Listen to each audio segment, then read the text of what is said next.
there guys, and welcome back. It's that time of year for me again, and that time would be convertible time. And for me in my Jeep, I need to take the hardtop off and I need to store it. So on today's show, I'm going to be showing you guys how to make kind of a rolling caddy to hold the hardtop for your Jeep Wrangler. And I know this doesn't apply to some of you, but there are those out there that do enjoy seeing this type of a build. So, here we go.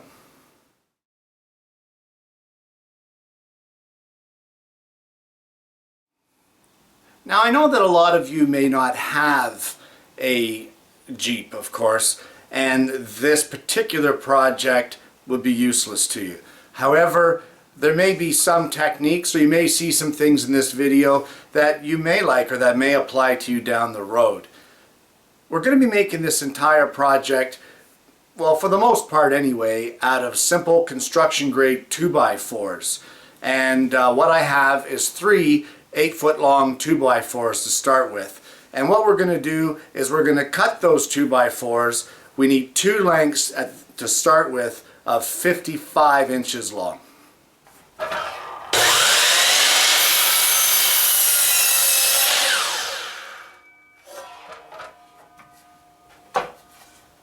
Now that we've got our 2 pieces cut at 55 inches long, we need 2 pieces at 30 inches long. So we're going to go ahead and we're going to chop those off.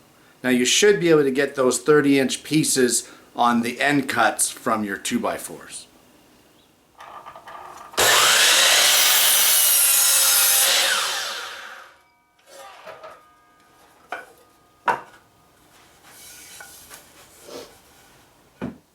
So now we've got 2 pieces cut at 55 inches and 2 pieces cut at 30 inches. Now we need 6 blocks of the 2x4 cut at 6 inches long apiece.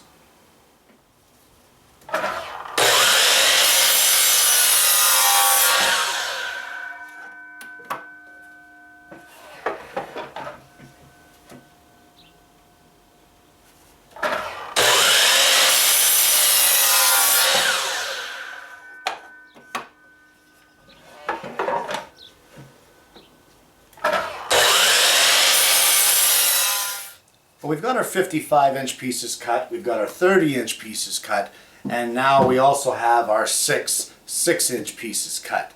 And what I've got here is some old carpet. A neighbor was ripping out some wall-to-wall carpeting, and I acquired this little piece. We're going to cover each one of the 30-inch pieces and the 55-inch pieces with some carpeting.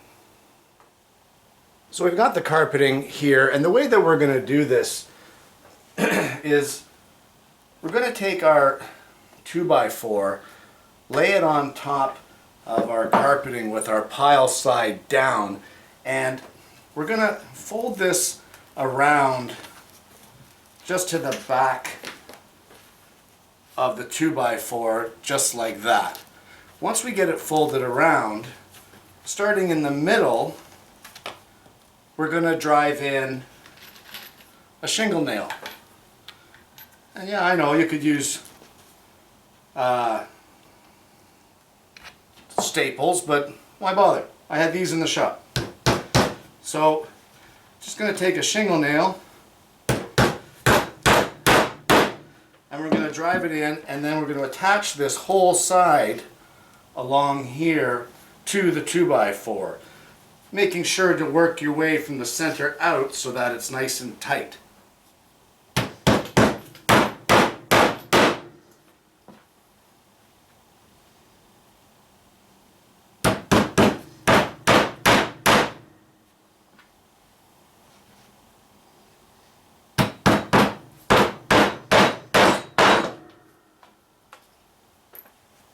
We got the one side attached. And now you want to pull the 2x4 tight and roll it just a bit. And when you get it rolled like this, you want to leave about another inch, inch and a half, and then just draw a line. And it doesn't have to be perfect. This is all going to be concealed. So we're going to draw a line there, and we're going to cut that carpet at that point. And then we're going to repeat the process, being sure to pull our carpet tight and fold it up over top and then nail it into the back of this 2x4.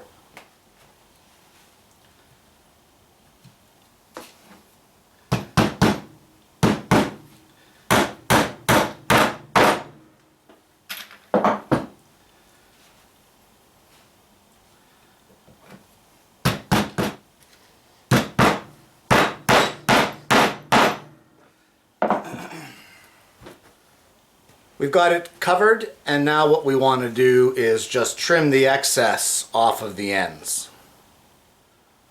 And with that, now we have our one covered with the carpet. Trimmed flush on both sides. I used a box cutter to trim the edges, and I just used the edge of the 2x4 as a guide to cut it. So we've got this one done, and now we're going to move on to the other ones. So I'm going to go ahead and cover all the rest of these 2x4s, the other 30-inch one and the two 55-inch ones, and then we're going to come back. Now what you want to do is you want to lay your 55-inch pieces parallel to each other with the carpeting seams facing up. And then lay your 30-inch pieces, again with the seams facing up, on top of them in the corners like this, making like a big rectangle like this. From there, you want to get a framing square and just make sure that your edges are square here. It doesn't have to be perfect. Again, this isn't fine woodworking. So just get a framing square, make sure your edges are, or your corners are at 90 degrees, and then I'm going to use 3-inch screws with a number 10 flat washer and then a 1/4 inch flat washer, 2 in each corner to secure this together. So I've used the framing square here, and this is because of the carpet, it's kind of guesswork. You want to try to line up your 2x4s on the edge here and just feel the edge of the carpeting and drive it into the pile to see that you've pretty much got it square. Then you can use a clamp just to give you a hand to compress the carpeting for a while you're screwing this together. So I'm just going to drive a couple screws in here, and that should be good for this one corner.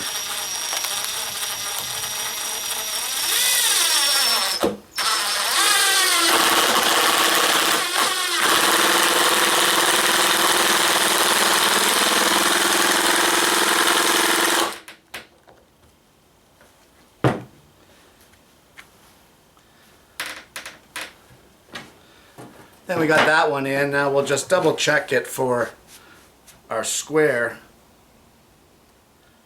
And we're actually pretty good there. So I'll drive the second one in.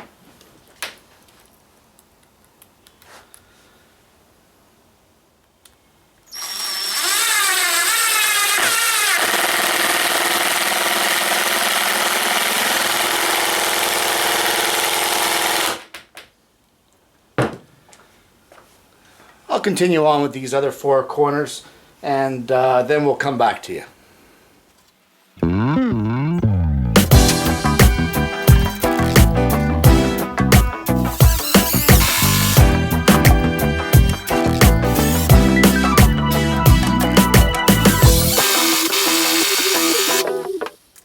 While we still have the dolly in this configuration, we're going to mount the wheels. And what we've got here is 4 2-inch swivel casters.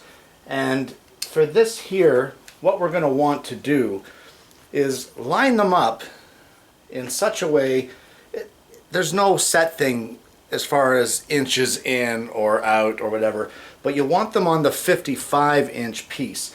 And what you want to do is get them close enough to the edge of this 30-inch piece so that they can still fully rotate, but that way it'll give maximum support on the ends.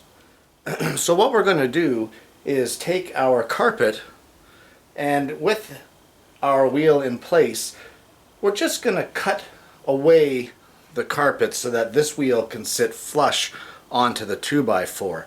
And if for some reason this carpet lifts a little bit, well then we're going to drive in a couple more shingle nails in just around the wheel in order to set it in place.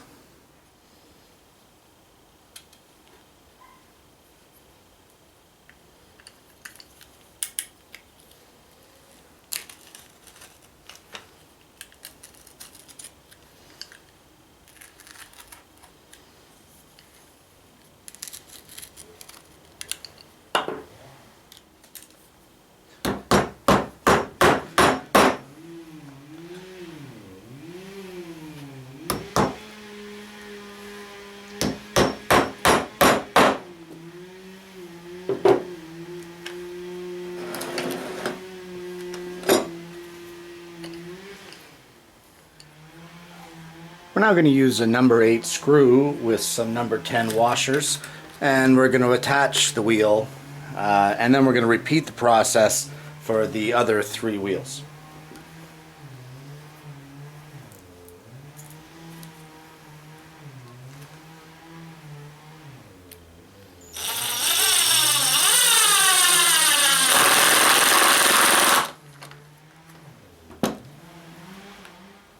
Got all 4 wheels on and the dolly's looking good.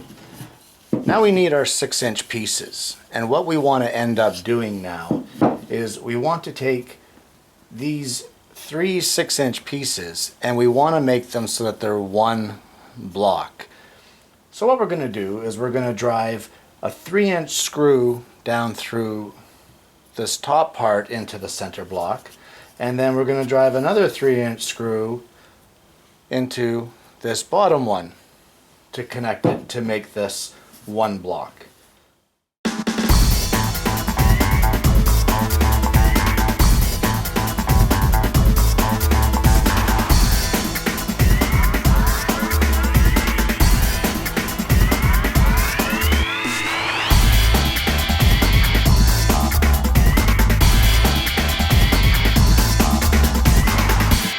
What you want to do now is you want to draw this kind of configuration on your carpet, and the way that you'll do that is by laying your joined blocks in the middle here like this and marking around the perimeter. Once you get that perimeter marked, you can use your framing square to extend your lines out the sides to get this particular shape. And what you want to do is you want to cut this out in a cross pattern. So what you'll end up with is basically a large cross, and you want to make sure when you lay this in the middle that if you roll it here you have enough excess on this side, about 1 inch, and then same with on this side and on this side. I can see this one's a little short. You can see that. I'm going to need to extend that. Well, you can't see that, sorry. It's a little short, going to need to extend those lines, and this one here actually is it was a little short as well, but they're not too bad. And basically what we're going to do is we're going to cut these out, and then we're going to cover this in the carpet. So we've got our X pattern cut out. Oh, almost. I missed a little tiny little bit here. There we go. So we have our X pattern cut out. And now what you want to do is you want to lay your X on top of your block. And just like you did with the other piece,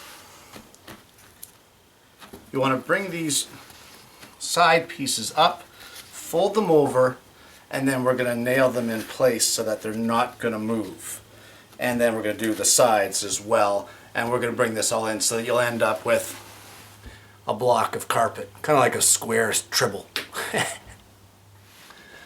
Okay, and there's one done. When you're covering these, of course you're going to have a little space in here and stuff, but it doesn't matter how many nails you put around the sides to get it looking the way that you want, or even how many on the bottom, because this is going to be secured to our other pieces. But do not put any nails in this top section, as this is where the top of your Jeep is going to sit on, and you don't want the nails to scratch it.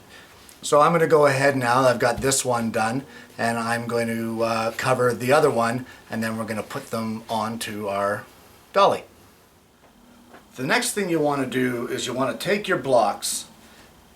You want to have your dolly with the wheel side down, and you want to measure in from your 55-inch piece from the edge 8.5 inches. And you want to place your block there at 8.5 inches in from either side.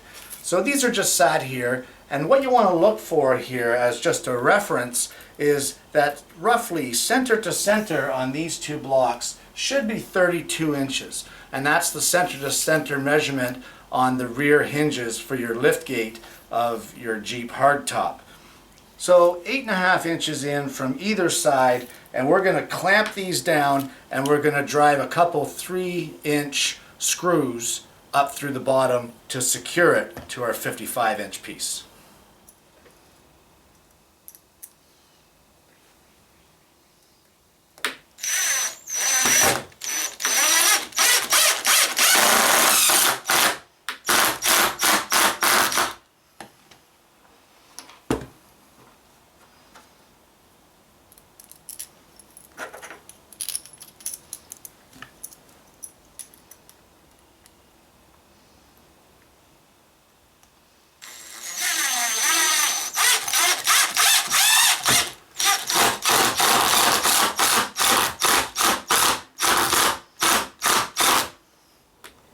Well, if you've been following along, you should have something that looks like this.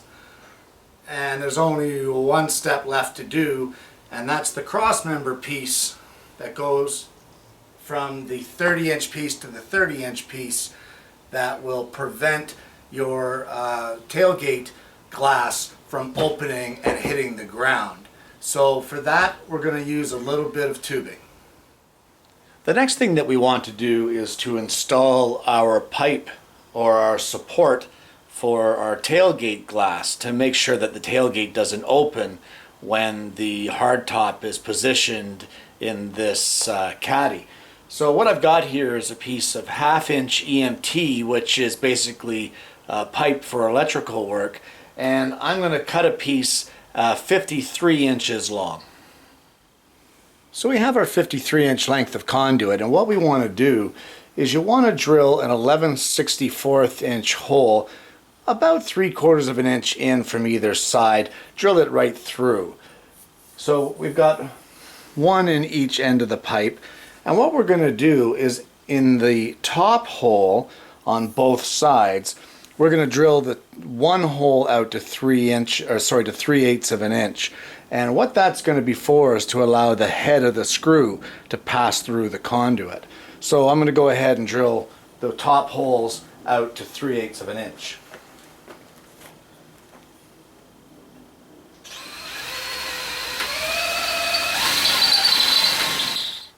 So to mount this bar, you want to center it this way along our dolly, and we're going to measure in from this edge, the inside edge. Going to measure in 6 inches. Doesn't have to be perfect, but 6 inches, or if you want to go from the outside edge, it's actually 9.5 from the outside edge of our dolly. And once you get it lined up there at your 6 inches from this inside edge, just use an 1.5 inch number 8 screw, and you'll see here we got the 3/8 hole in the top. We're just going to screw this down through, and of course get that secured in there. And then we're going to go over and measure the other one and secure it on that side. Well, our bar is secured, and you can see where the 3/8 hole allowed the screw to go right through and secure on the inside now, so that we don't have any screw heads protruding here. And then what I've got here now is some plumber's 1/2-inch self-sealing insulation foam for plumber's conduit. And what I'm going to do, of course, now is we're going to put this across this pipe. We're going to trim it on these edges so that the top has a foam layer. We're going to use some double-sided tape to adhere that half piece, and we're basically going to pad this piece of pipe. So we're just going to lay the one piece of double-sided tape here. I'm just going to rub it down onto the conduit, and I don't know if you can see this, but I've cut this in a half